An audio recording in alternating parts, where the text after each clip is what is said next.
Hello guys, good morning. Meron akong nabili dito sa Lazada. Maliit na bagay lang to.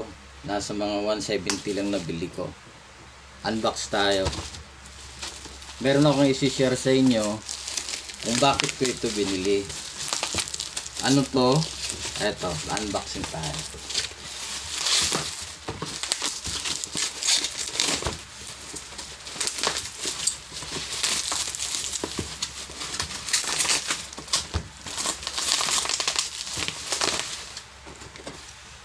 Electric stove.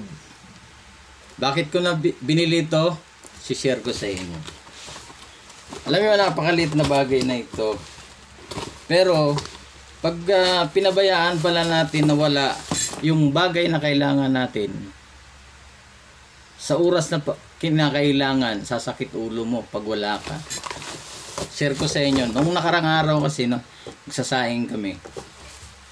Habang paluto na yung kanin, ay naubusan kami ng gas. Meron akong ganito dati. Pero, nasira na yung case niya. Tinanggal ko yung coil. Yung coil na lang ang ginagamit ko, nilalapag ko sa simento pag nagsalang ako ng sinaing. Okay naman siya.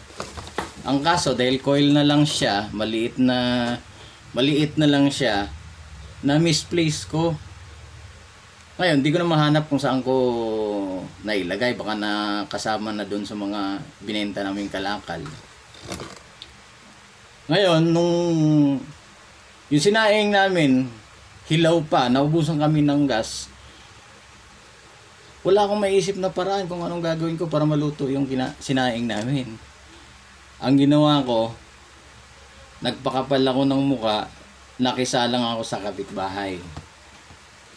Ang lesson guys, kahit pamaliit na bagay pala, kasi eto sa isang taon siguro mga 5 bisis mo lang pwedeng gamitin for emergency lang. Pag naubusan ka ng gas, nalanganin yung niluluto mo. Pero pagka wala ka nito, sasakit ang ulo mo. Wala kang magawang paraan. So guys, ang lesson, huwag baliwalain kahit maliit na bagay. Yun lang.